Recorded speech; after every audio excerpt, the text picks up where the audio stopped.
Well, it's 3. We now begin with our today's webinar. Good evening, ladies and gentlemen. Are workplace really designed to unleash human potential? What is the history behind workplace design? What are workplace actually designed for, and what outcome do they usually achieve? Let's hear from our expert speaker today. HR Association of India welcomes you all to the 2020 Dialogue Masterclass series on the topic, the workplace paradox. To know more about HRAI and its event, I would request all our participants to visit the link and details posted in the chat window. Request all our participants to kindly follow the webinar guidelines mentioned in the chat window. It would be great to have the participants' feedback. We will be running a poll before the Q&A session. Request all participants to kindly give your feedback on the session. I now take the privilege to introduce our esteemed speaker for today, Mr. Shantanu Dar, Executive Director, Work Consultancy Private Limited. He is an HR leader with 25 years of HR experience in the US, Europe, and India. He has been a CHRO since 2012 and is now an Executive Director with Works, an HR service company with operations in the US and India. Having worked with companies like Walmart in the US, ITC Limited, HCL, Mars, and Dalmia Bharat, he is also a best-selling author who has written India's first vampire trilogy. Outside works, he spends time in fitness pursuits, working for his family and cooking for his family, listening to his jazz collection. You can also follow him on LinkedIn. The link for the same has been shared in the chat window. Without taking much time, I now welcome Mr. Shantanu Dar to take over this session. Over to you, sir. Thank you so much. Thank you so much, Peter. That's very kind. Peterson, that's extremely kind. I'm going to request you and Ankita for some help as I speak, because there will be some questions to and fro, which I may have. And I would request you and Ankita to be available, on at least on voice, if not on this thing, because I will need your help, for the next 50 odd minutes. There'll be certain questions which I will be asking you, and I will need your inputs. Ankita, I hope you are there. Can I hear you? Sir, I believe she'll be facing some bandwidth issue. So I'll be there to assist you during that time frame and have those questions shared with you. Understood. Yeah. So what we'll do is, in case Ankita can hear me, then she can answer, or you can answer. The two of you can actually choose that way. Great, fantastic. Absolutely, so thank you, and I really appreciate everybody. I know that's come on. I know it's raining a lot outside here in Pune. It's raining, but we've got good weather. So it's interesting that today we talk about a topic that's very close to my heart. It's called the workplace paradox. And there's no presentation, so don't worry. Microsoft doesn't make any money out of this particular session. And it's a free-flowing conversations based upon the years of research which I have done.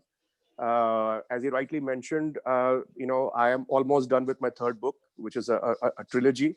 And we are in talks with Netflix for an international series. But there's a lot of philosophy behind these books. My fourth book will probably be the first and probably the only management book which I plan to write, for which I've been doing research for years now. It's going to be called How Humans Behave. So the workplace paradox is going to be a real major part of that particular book. But anyway, this is not to promote the book. It's to talk about what the workplace paradox is really about.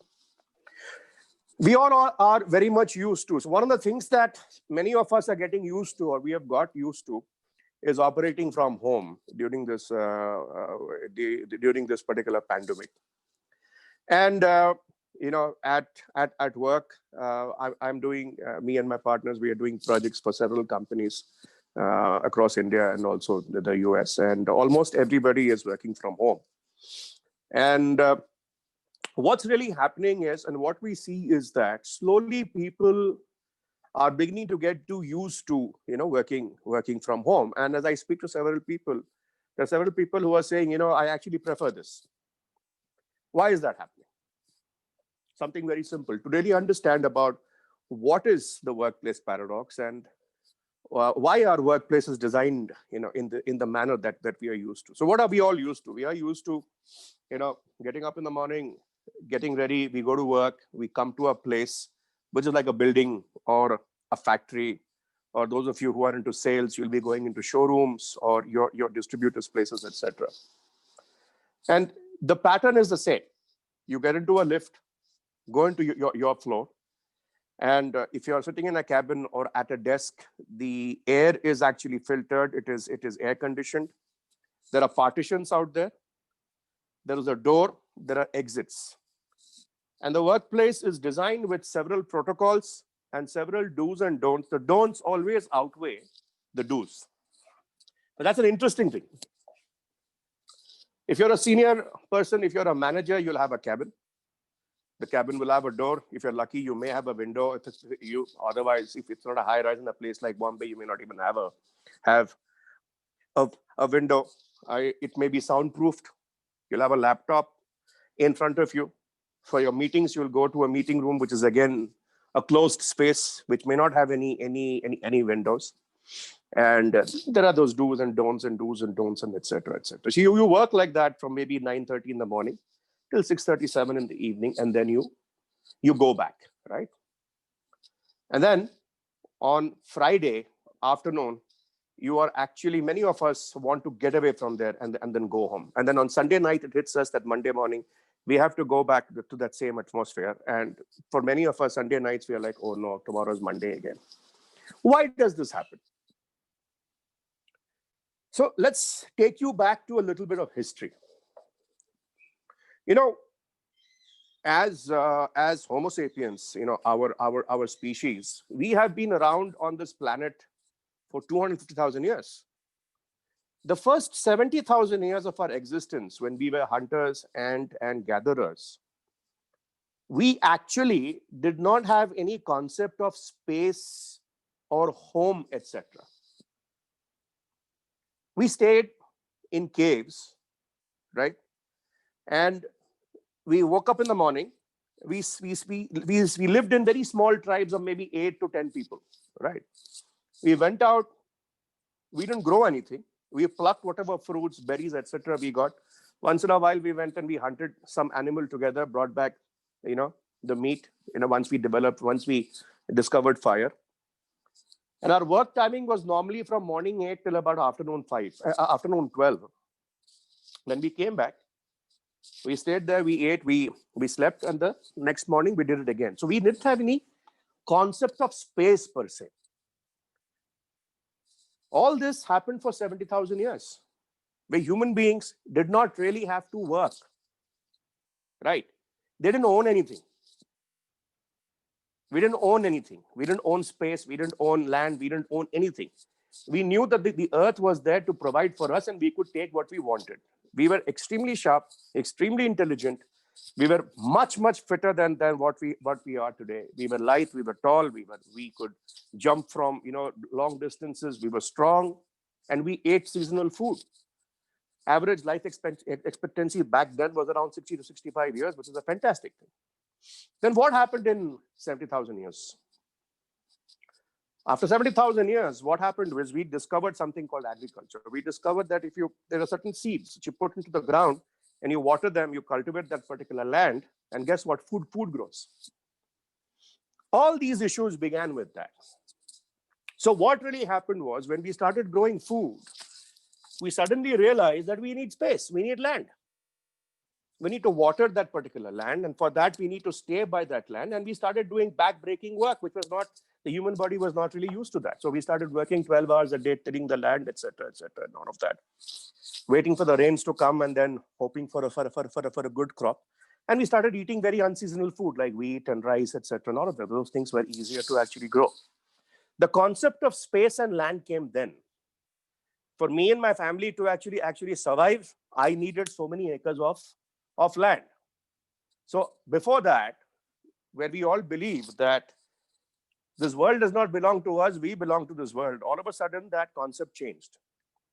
So we had to hire people to take care of the land. We had to hire people to, you know, make sure that that land doesn't get usurped by other people. And that's how armies were actually born, right? Armies which started belonging to monarchies. Monarchs were nobody else, but they were your watchmen in those days. people that you hired simply because they were strong and big, who were protecting your land for you.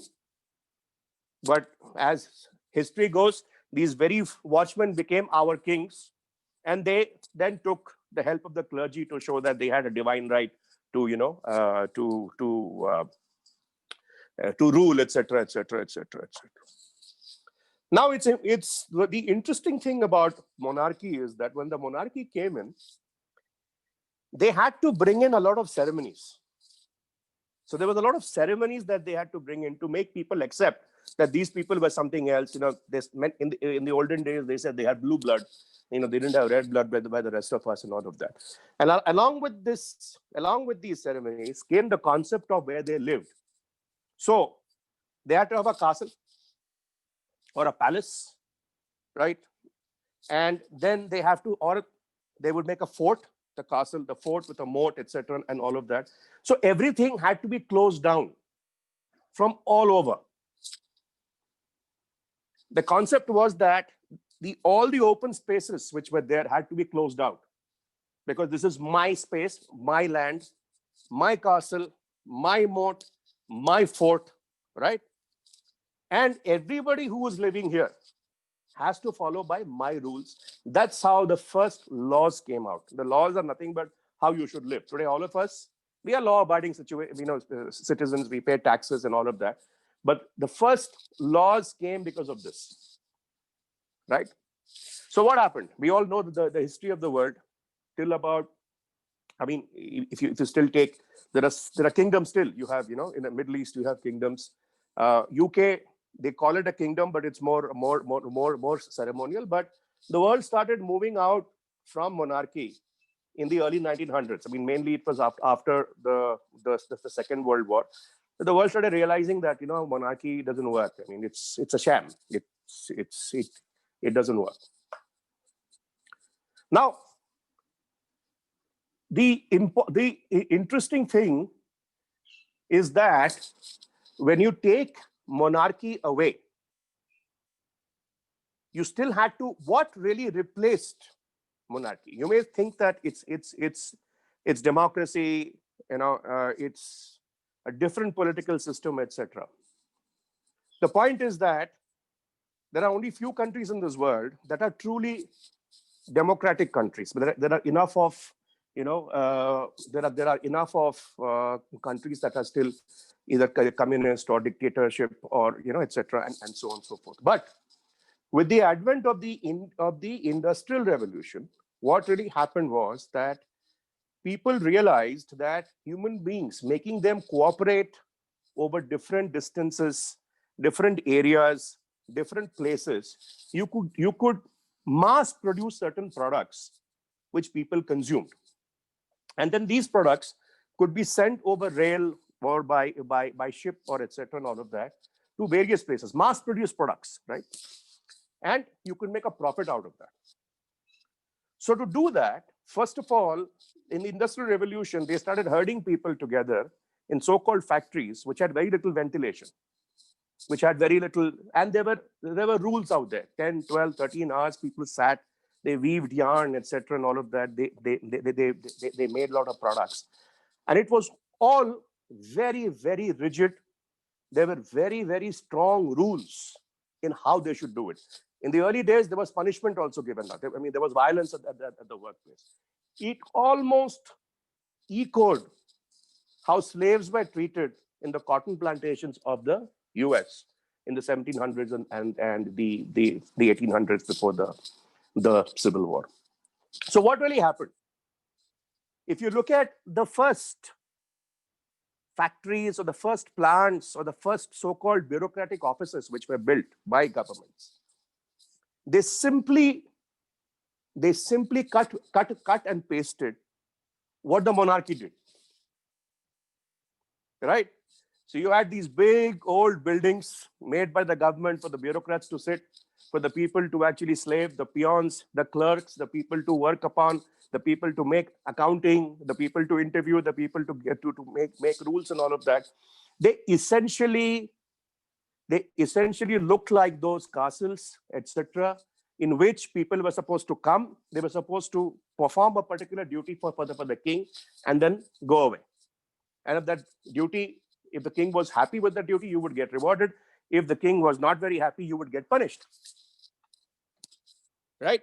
There is in the early 1950s, okay, it was Harvard first which came up with the concept of management science, where they said, no, you can't just bring in people and carrot and stick. You can't just pay them. You can't just just only paying them and punishing them is not going to give you rewards. You have to motivate them.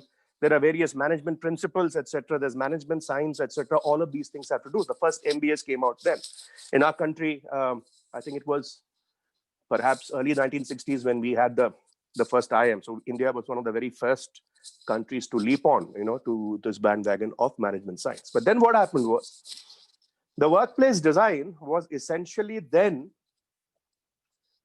advised by what we call as management science, right? Now, the dichotomy about management science is something very, very interesting. Management science has been written by some very rational people for some very rational people, right?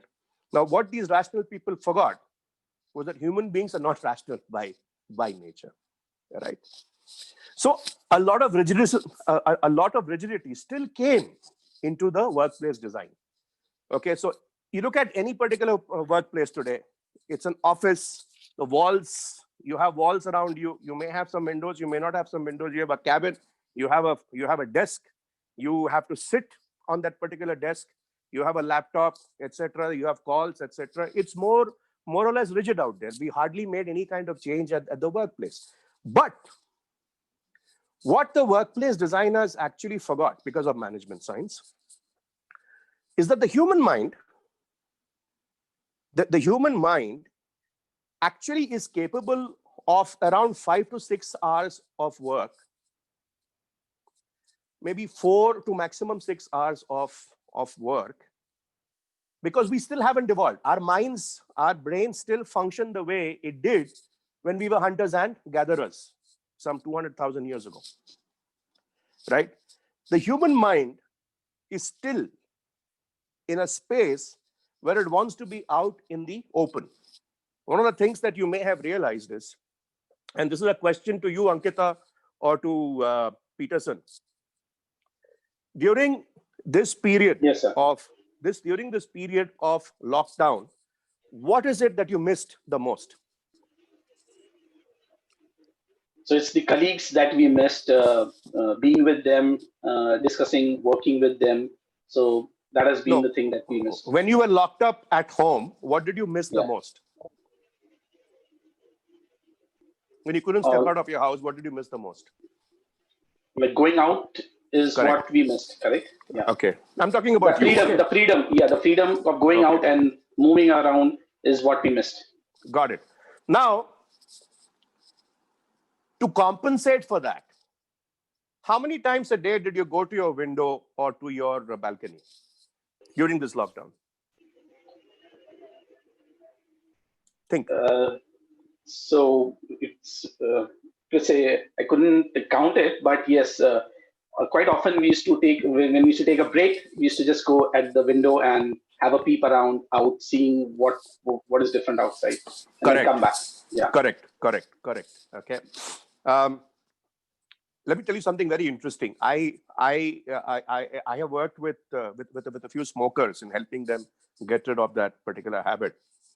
One of the things which they say is very common, okay, at the workplace is that they go out for a smoke just to get out of the office and be, outside. Yeah, to get refreshed, kind of a thing. Like, correct. Just to be outside, just to get out of the office. Okay. Like you will find there are several people at the office who love to go out for lunch. They like to step out, go outside, have a sandwich or something, and then come back. Right. So when you talk to them, they say only one thing: just yaar, wahan se nikalna tha, office ke bahar nikalna tha. Why is that? Because, ladies and gentlemen, our minds, our brains, and our minds are actually in tuned towards being with nature. Because our ancestors were like that. They were always with nature. The human mind craves the fresh air from outside. It craves trees. It craves, birds, craves animals, okay, etc. When we were living in the caves, we only had nature. We had nothing else. And even though we have gone through 250,000 years of evolution, our brain still functions the way we did when we were hunters and gatherers. In these 250,000 years, what we have achieved is we have gained enormous amount of knowledge, right? Today, it's an amazing world. If you look at it, I mean, today we are sending, rockets and spaceships to Mars, right? Where do all the material come from? It comes from this earth, right? There's been no aliens who's given us that kind of a technology. Even this Apple phone from where I'm talking to you, the entire technology, the material, everything comes from this earth. So we've made tremendous amount of progress when it comes to knowledge. But what we have not understood, what we have made no progress about, is how human thought occurs. Till about 7 or 8 years ago, there were only 3, right? There were only 3 universities in the US who even offered a credit or a course on human thought. We still don't understand. We still don't really understand what is how human thought actually flows. The reality is human thought flows best when we are outside, when we are in touch with nature. That's the way human thought is supposed to actually flow. Human thought does not flow well when we are caged inside. Because human beings essentially are born free. That's why you see that, you had so many totalitarian regimes which fell. Because you cannot imprison human beings. That is why the law is smart. The law punishes human beings by taking away their freedom. You're put into jail. So your freedom is taken away from you. True, now, yeah. I'm sorry, you had a point? Yeah, so that's where like you lose the freedom, the nature that had given you. You were out in nature, you could do anything, you could breathe fresh air, see those birds, and now suddenly you're in that cage with what nature has put you back in. Correct. So what happens is that when you come, the workplaces have been designed in such a manner that unfortunately it has been designed to take away certain freedoms which are inherent to our human nature. And that's why when we come in to the workplace with closed buildings and closed windows and closed, because of air conditioning you can't even open a window, right? Many times, right? And then you go into these meetings with another 7, 8, 10 people, and the meeting room is completely shut from all corners, and basically people just want to escape from there. So what happens is, my next question is to Ankita and to Peterson, if Ankita is still there. In this kind of an atmosphere of the way workplaces are actually designed, do you see any kind of creativity happening? So we have seen people coming into a different mode, trying things differently, doing new things with the time that they have now got, usually which they would spend just going out and roaming. My question is this: if human beings are constantly kept in these closed spaces, then do you think these human beings will be naturally capable of being creative or innovative? No. Right. Not possible. Yeah, you're absolutely right. Yes. Okay, so what happens is that when you create these kind of workplaces, which we go to every day, you are naturally stifling human innovation and creativity.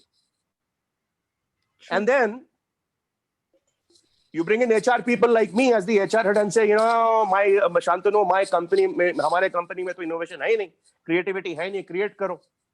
Okay, so this is a question I have faced many times when I was a CHRO, right? But the moment you tell business people that nahi yaar, this kind of workplaces don't work, you cannot have this kind of rigidity and all of that, you will not have creativity, you will not have innovation, that also doesn't occur to them. because our education has made us that way. You get an MBA degree, you get an engineering degree, any kind of vocational degrees. It basically takes away innovation and teaches you to follow the knowledge model. Now, knowledge, here's something which I'd like you to remember. Knowledge is very different from insights. Insights is understanding insight. It's understanding what's inside you. Knowledge, what it basically does is, it takes away the insights and replaces that with certain rules, regulations, procedures, okay, workflows, models, etc., and basically tells you that your insights are not important. This is what is important. Now the issue is, till about 10 years ago, gathering that knowledge used to be a huge task. But now, with things like Google and Wikipedia, just about anybody has got access to knowledge. And when we have so much of access to knowledge, we are suddenly waking up as a world and realizing that we lack the insights. And when you lack the insights, what do you do? For example, this particular pandemic has really exposed that. It's exposed the fact that we can't deal with a little bug that all it does is give you a fever for about 3-4 days, and it gives you a cold, and at worst, if you have some existing condition, it can actually aggravate that. But we have shut the whole world down for this. Right? This lack of insights, is impeding us from finding out a practical solution to it, or a practical vaccine to it. Because we're all going back to the set ways of knowledge. So what does knowledge do? Knowledge does not set you free. Insight sets you free. Knowledge only makes you more and more rigid. Because knowledge tells you this is the truth, you have to follow it. So vaccine banana hai to step A, step B, phase 1 testing, phase 2 testing, phase 3 testing, etc., etc., etc. Only that way vaccine banega. But the problem is, with something like this, which is totally new to us, a totally different approach is actually required. But if you see anybody else, if they try to come up with some other solution, they're immediately shut down. All this occurs mainly because wherever we work, we are in closed spaces. The human mind rejects closed spaces. It doesn't accept it. But our education has been such, our knowledge has been such, we have followed so much of the monarchical model. The monarchical model, the kings of yore knew that. They knew one thing very, very sharply. They said, if human beings have the gift of space, they will revolt. They will not accept. Because they all knew, okay, we were basically watchmen. All the kings, basically watchmen, but we are controlling the land. So they forced human beings into closed spaces, taking away the openness of their mind, right? Unfortunately, management science, using this particular paradox, has designed workplaces which still follow what monarchs of the yore did. And that's why I call it a paradox. Even if you bring in people who are only supposed to follow orders and do a routine kind of a job from 9 to 5, day in, day out, day in, day out, day in, day out, at some point of their time, the productivity will fall. Because even their minds don't take it. That's why, we love watching movies. We love to go to an IMAX theater and, watch a movie larger than life, and Batman, Superman, Amitabh Bachchan, Dharmendra, etc. and all of that. We love those escapist movies. Okay. Ankita, I know that you are very fond of music. Am I correct? Yes. Okay. Yes, so when you listen to a nice Lata Mangeshkar song, what really happens to your mind? I feel refreshed. I think suddenly your creativity exponentially grows. You feel positive and you are more into everything you want to do. Fantastic. Fantastic. Now tell me something. I'm sure you must have heard quite a few Lata Mangeshkar songs, and you remember most of the lyrics, right? Yes, I mean, the one I like, yeah. Correct. Did you ever really take a book, read those lyrics and memorize them?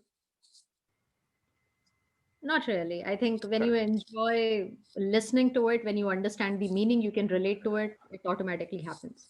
Fantastic. Thank you so much for that answer. So this proves my theory that human beings learn very quickly. They learn very quickly when they're not boxed in. You watch a movie like Sholay for 3 hours, you come out remembering all the dialogues because you're not putting pressure on yourself to actually understand. When you're listening to a beautiful song, you immediately remember the music. If you're traveling somewhere and somebody is actually playing that, you automatically feel no. You remember that particular strain of that song and say, yeah, this is Lag Ja Gale from Lata Mangeshkar, or this is Kuch To Log Kahenge by Kishore Kumar. Why? Because you have never put yourself under pressure to actually understand that, right? The issue is that knowledge actually is constantly putting pressure on you to actually understand, and the workplaces are designed, so for you to either gain that knowledge or dissipate that particular knowledge. Okay, so when you are actually doing that, when you're dissipating that, or when you're actually, you are gaining or you're dissipating knowledge in that closed atmosphere, what's going to happen? This constant pressure on you to actually understand. While actually learning is the easiest thing in the world, because science has still not been able to explain how do children pick up language by the age of 3 or 4, their mother tongue, just by listening to it, because children, their minds are free. When we are raising young children, we expose them, we take them out for walks in the park, we take them out for cycling. Unko godi mein bitha ke yahan lete. I used to make my kids sit on my shoulder, and that's how they actually learn. But the moment they hit a certain age, what do? We put them into schools. The same thing, right? That same brick walls, 4 walls, yahan se nikalna nahi. Agar baat karoge to punishment milegi, ye hoga, wo hoga. That translates for the rest of our lives at the workplace. And that's why at the workplace, many of us feel stifled. On a Friday evening, we are dying to get out. On a Sunday night, we are like, oh no, tomorrow is a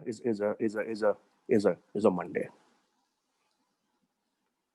But here's the good news. There are certain companies like Google, for that matter, or Facebook. I was in California last year in November, who have begun to realize that. And they are slowly but surely have begun to design workplaces that actually are in sync with normal human thought flow. But it will take us time. But if I have HR professionals out here today, if I have business owners or senior people out there, my humble request to you is to go back and relook at the kind of workplaces which all of us, including me, I also stand guilty of that, have actually designed, and the impact of that on normal human thought flow. Good. That's all I have to say. If you have any questions, I'm very happy to actually take them. Yes, sir. So we have one question out here. Right. How do we take best from past and fit best in the present? Well, I repeat. Yeah. See, to me, the past is mostly a reference point. I can't take much of my past and then use that to design a new future.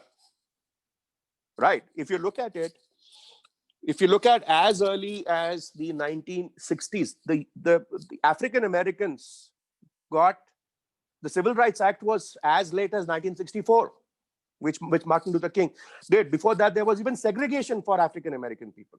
African Americans could not go to white-dominated schools. They had to sit in the back of the bus. They didn't have voting rights. 1964 is when the civil rights movement happened, thanks to Martin Luther King. That's the kind of past we've had as human beings. Do you think by taking that kind of a past, we'll be able to build a good future? I leave it at that. Point I'm trying to make is it's time to think anew, totally.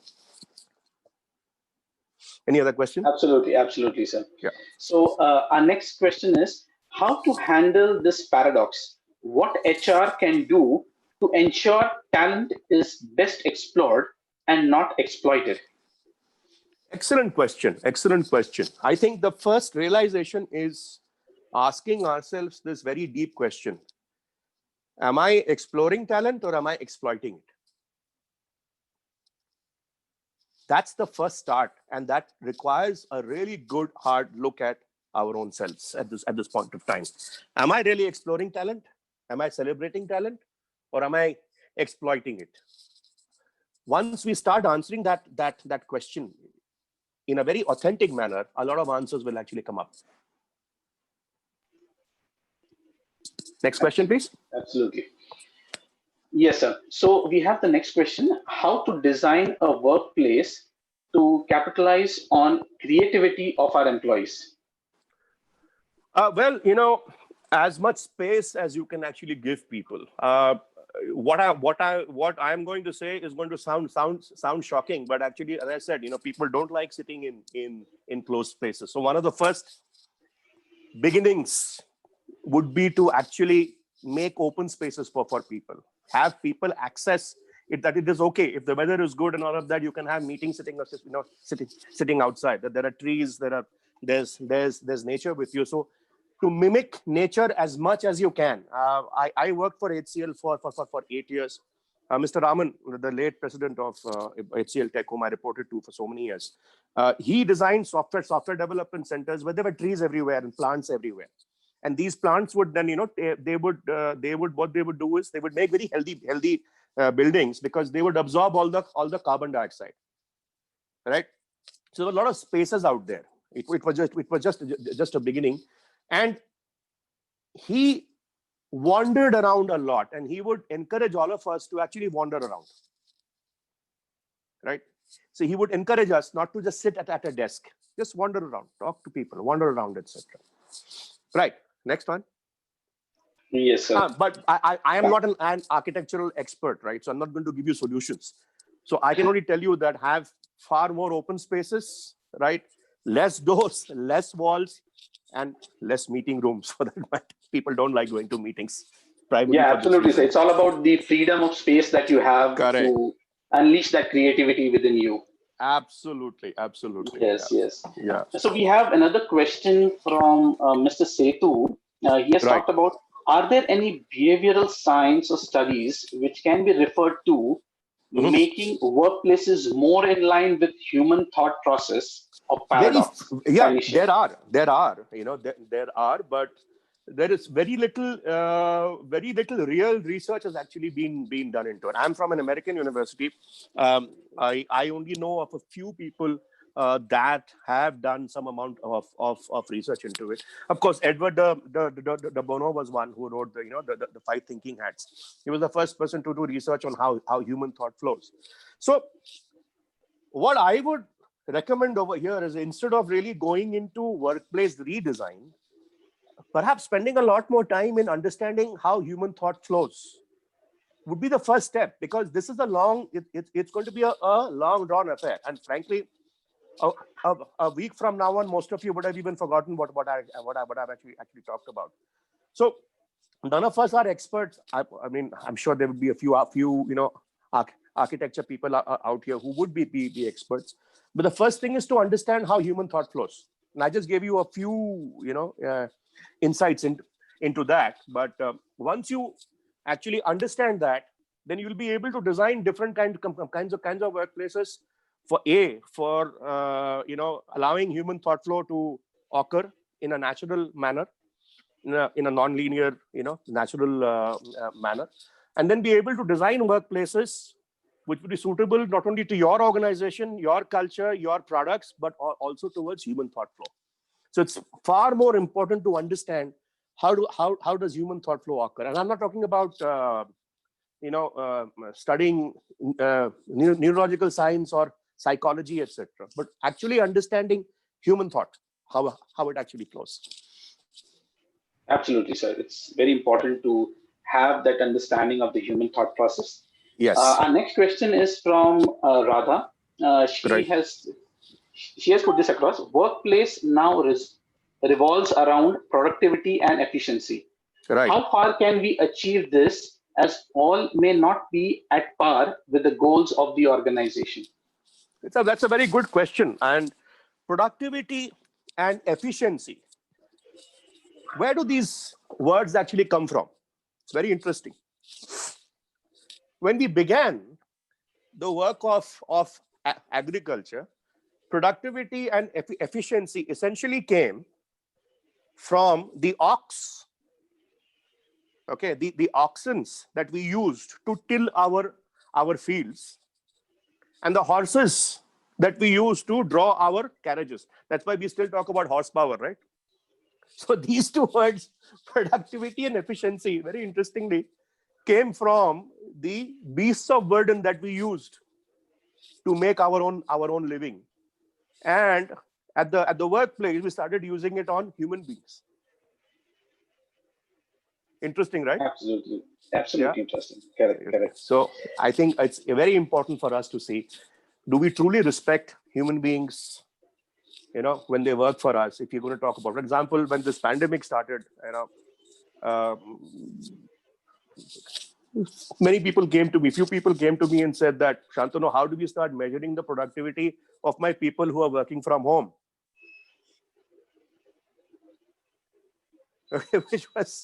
So I had to really coach them and say, please don't do that.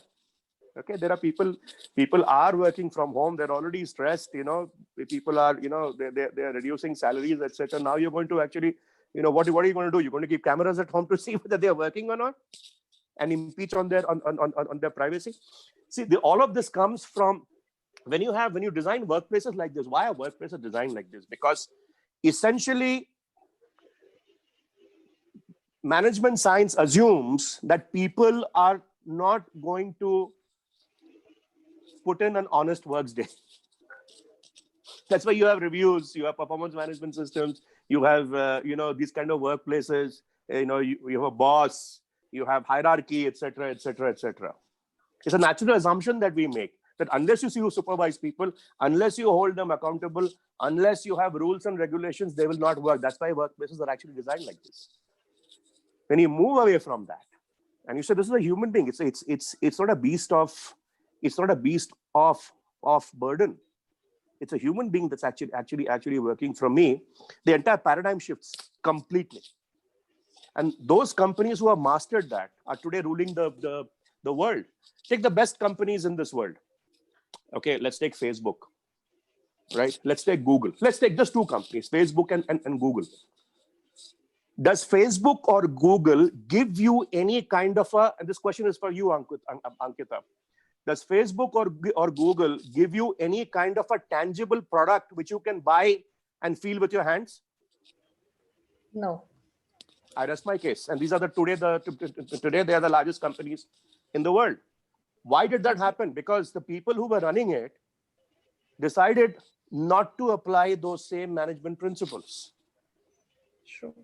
And they came up with something, but they don't even have a product which you can buy. I think it's the value and the relevance, or the need, as I may say. Exactly. 20 years ago, none of us would have thought about it. But these are people who thought out of the box. So you had somebody even dropping out of Harvard. When you talk about think out of the box, it means don't think in the way that we are trained to. We just sit in these four walls, etc. I mean, today I'm having a connectivity issue. Otherwise, I would have done this particular seminar with you while I'm sitting in my balcony. Good. Absolutely. Next question, please. So it's all about the managers need to know how to manage the task rather than managing the people, so that they can ensure that the task is getting done by them. Rather than managing the people, monitoring them, it's all about, it should be a task-driven approach. See, task and all is actually fine, but with AI coming in, majority of your tasks are going to get done by your computers. What we need to understand as working professionals, I mean, just look back 10 years ago. Okay, Peterson and Ankita, how many of those tasks which you did manually 10 years ago is today done easily by your smartphone? More than 60%. Sorry? I said more than 60% as far as official work is concerned. I mean, Correct. In 10 years' time, 60% of what you did manually 10 years ago is now being done by your smartphone or your device, right? So what's going to happen 10 years from now on? Can you imagine? As they rightly say, I think probably only human skills, what a machine would not be able to do, only that would remain with humans. I think it will be 100%. Whatever is possible to be moved to machine will happen. Will happen. So in about 10 years' time, and you rightly said that, and I'm so glad that you actually said that, a lot of things what you and I are doing today will become completely obsolete. I remember still 3 years ago, if right on my device, if I had to share a particular presentation, I'd be sweating. Now I just go click, bring that screen on, and you'll be able to actually see it. So 10 years from now on, the workplace is going to be very, very different from what we are doing now. Almost everything that you and I do now will be done on command. Right? AI will become so this thing that, it will, for example, models, financial models, accounting, etc. Okay. Your interviewing systems will be done by AI. Okay, you will, whatever skills that the particular has, there'll be an AI system that will talk to the person, gauge all the skills, give you a score. And the final discussion will be between you and that particular person, probably on Zoom itself, just to check that cultural fit.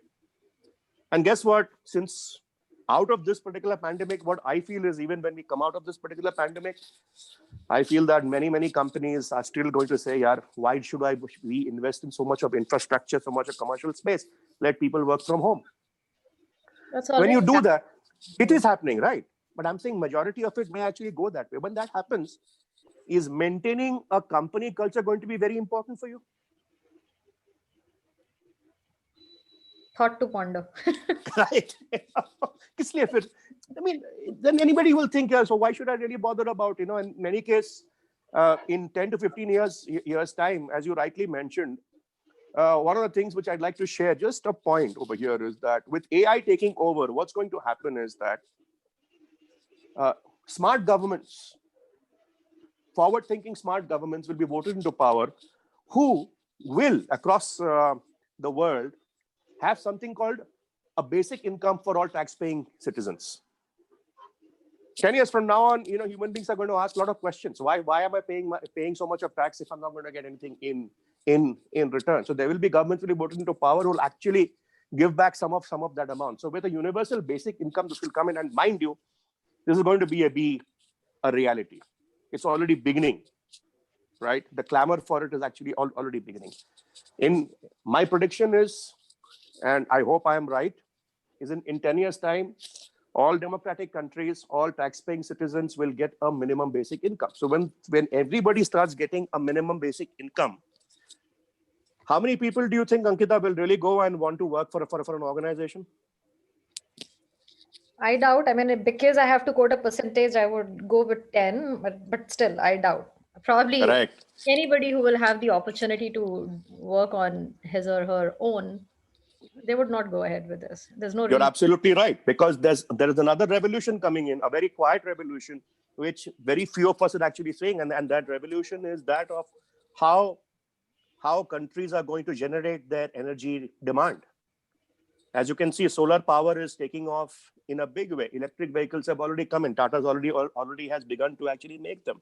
So what's going to happen is, especially, and to me, that's what I think India should actually, emerge, where we can come in as a country. We have an abundance of solar power, not solar power, but of the sun. We are a hot country.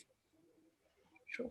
Right. So once you start generating, so there could be a future 10 to 15, 20 years from now on, where generating solar power will become so massively produced that every household will be generating its own energy. Right. You just need to have a little panel on your balcony or your roof. You'll be generating your own energy.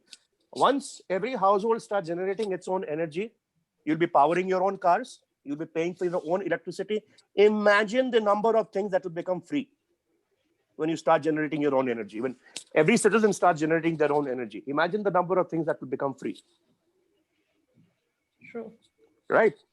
How many people will really want to work with minimum basic income? And when you're capable of generating your own energy, what percentage of the workforce will be really bothered to go out and work for an organization?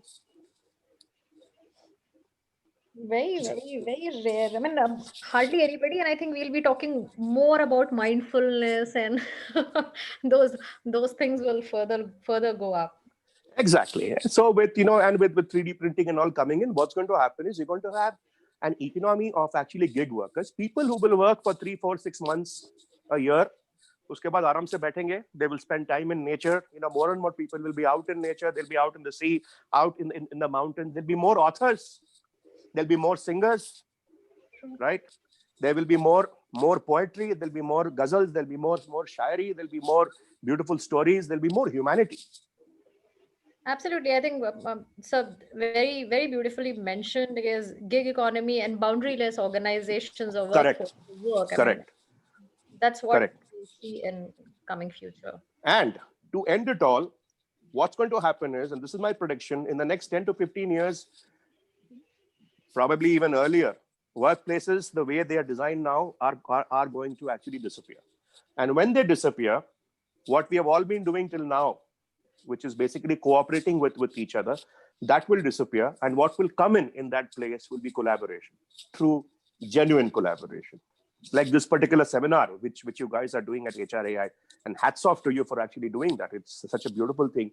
It's nothing but collaboration, where we are collaborating with our thoughts, without pressurizing people, right? Cooperation means pressurizing. Cooperation means I do something for you, you do something for me. So if I'm an employer, I will pay you a particular salary for which you have to sacrifice 8, 9, 10 hours a day, and with people like you and me even far, far more, right? But true collaboration will come in when all of these things happen. And as this workplace, which is designed the way it is, as that starts breaking, you will see more and more collaboration. You'll see the whole world collaborating. The world is already a much better place than what it was 100 years ago. I mean, I know that we'll never have a war like the Second World War or First World War again. But with all of this coming in, it will become a much kinder, more peaceful, much better place for everybody. True. Peter, I can see many questions. Yeah, I have one question out here, a very interesting one. Sure. How HR can be a true enabler? How to remain traditional as that what we are in reality, but also move with time as per the need of the hour? Yeah, that's a separate webinar by itself. That will take a whole day.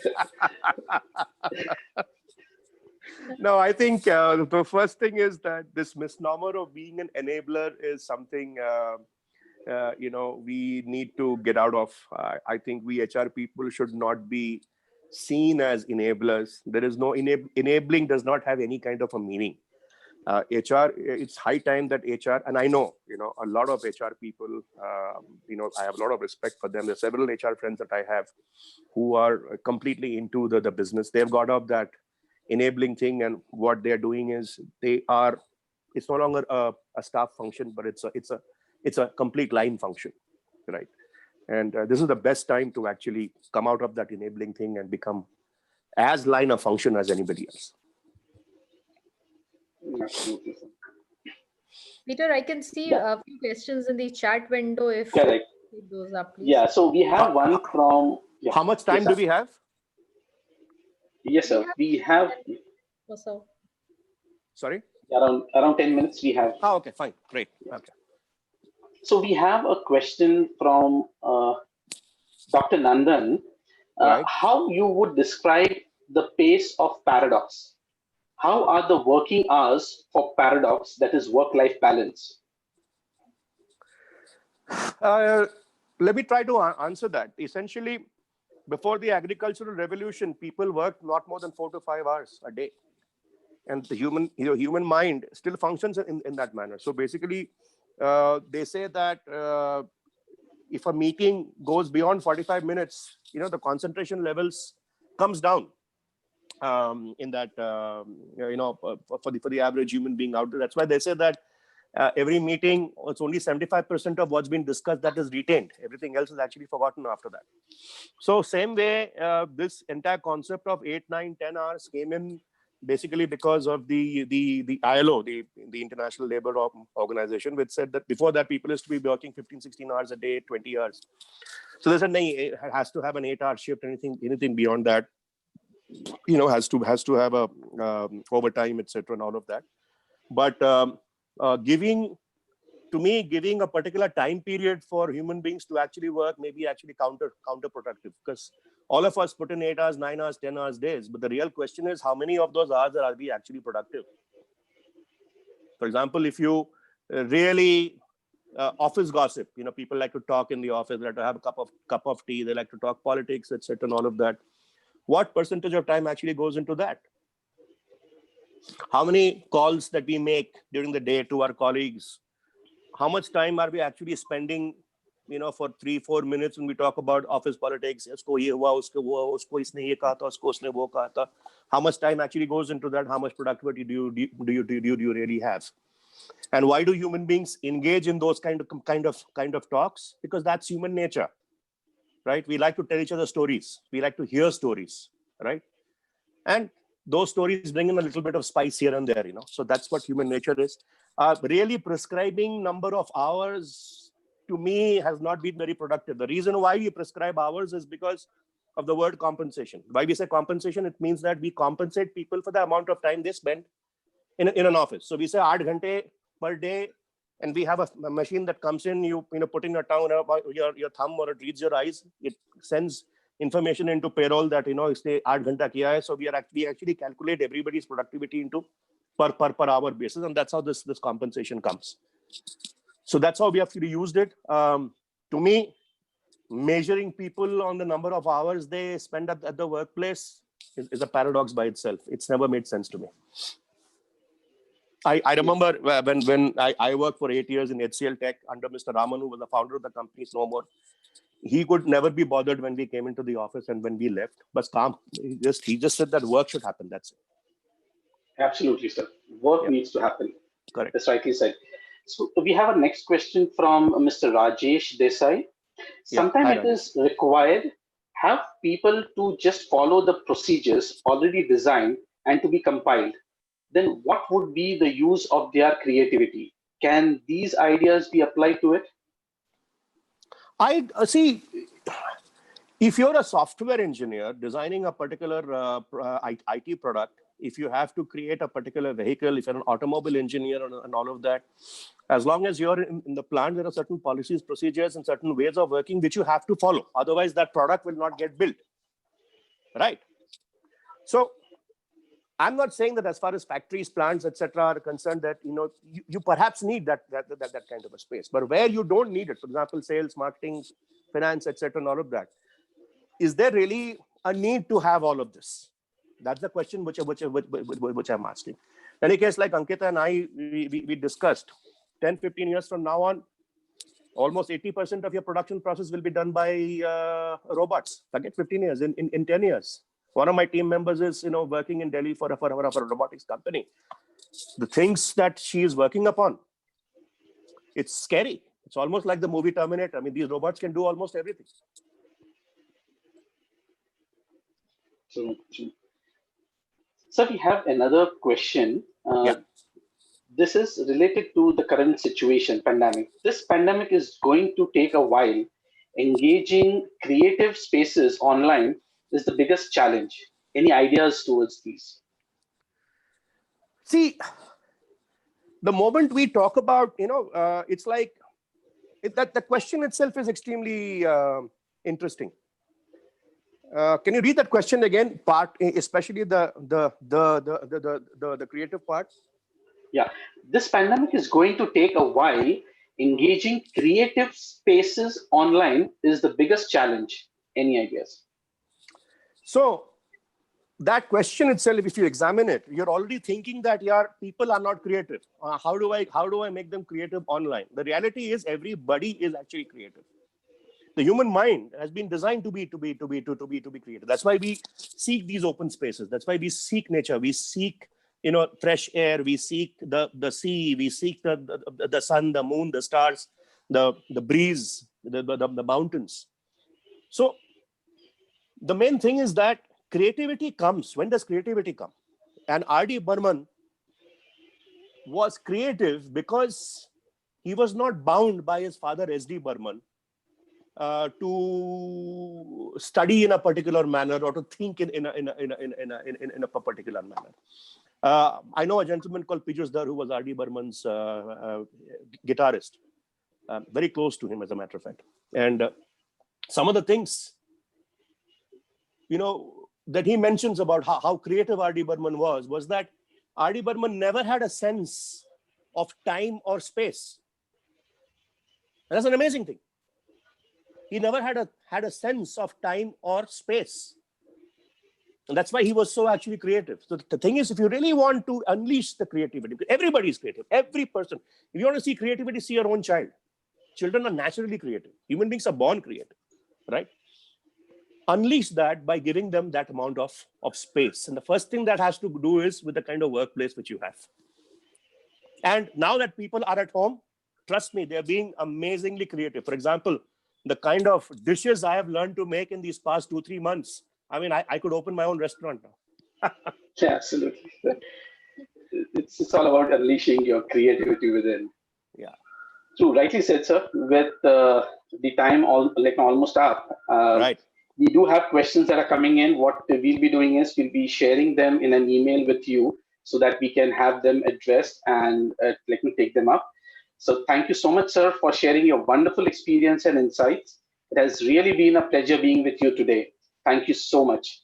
Thank you very much. But one of the things that if you really want to be creative is to stop addressing me as sir and use my name Shantanu, right? Let's stop all these titles and all of that. And let's all, creativity will come in by itself. Sure, Shantanu.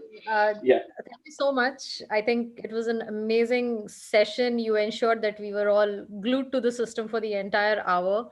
Very amazing insights, and really blessed to have you here today. And will again bother you probably very soon, Shantanu. So thank you once again. Thank you, Absolutely. Ankita, for having me over. And as I said, I must acknowledge you and and your entire team for organizing these particular sessions. That's an excellent job that you are doing. This is true collaboration. Well done, and thank you for having me over. I enjoyed myself. Thank you. Thank you, Shantanu. Take care, everybody. Yeah, Thank you for everybody for coming in. Sure. So before we conclude with our today's session, we would also want to thank all the association members, as Geisha, NASCOM COE, and LinkedIn Local, for supporting these HRAI events. To know more about these association, request you to kindly visit the links provided in the chat window. Thank you once again, dear speaker and our participants, for joining us today. Do join us for our next masterclass tomorrow. That's by Mr. Shakun Khanna, HR leader, digital HR transformation advisor. He would be speaking on digital change management. So bye for now. Stay safe, take care, and see you soon. See you soon. Bye-bye. Thank you. Bye-bye. Bye. Take care.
So Peter, I'll end the session. Yes, Shyam, we can go ahead and conclude with our today's session. Thank you so much.